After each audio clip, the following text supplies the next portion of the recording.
voulais justement acquérir des outils et des connaissances en termes de digital pour les appliquer dans le cadre de mon métier.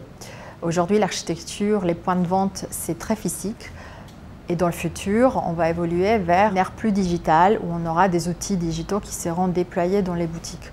Donc le but pour moi, c'est justement avoir un peu les tendances, les connaissances et une base historique de marque, de création digitale. Mon périmètre d'action aujourd'hui, jusqu'à très peu, j'étais en zone Amérique.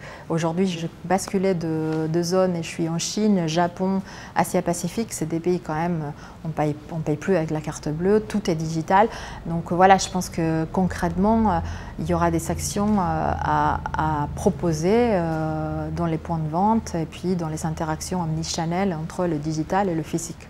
Personnellement, je suis très enthousiaste du digital, du fait que c'est un vecteur de croissance, c'est un vecteur en anglais on dit power of reach, c'est-à-dire qu'on part d'une plateforme type TikTok ou Instagram et en fait on peut capturer une grande quantité d'audience. Tous ces aspects sont très importants pour moi et je voulais approfondir mes connaissances. Et du coup le fait d'avoir du présentiel dans un cadre académique avec des vrais exemples, c'est parler, échanger, avoir des débats de stratégie, des positionnements digital de certaines marques. On a eu des cas concrets, actuels, réel et un cas d'étude sur lequel on a pu échanger et le fait d'avoir une espèce d'émulation de groupe, c'était très très intéressant et très riche. J'ai jamais été confrontée à devoir faire un exercice de proposition de stratégie de lancement d'une marque parce que simplement je viens d'un horizon complètement différent du retail. Je suis architecte à la base. C'est la première fois dans le cadre du certificat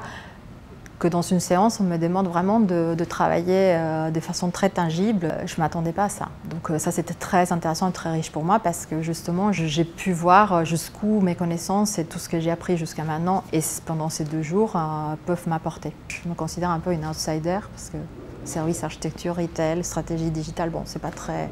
Mais voilà, je pense que justement, c'est très hétéroclite et du coup, ça donne une richesse.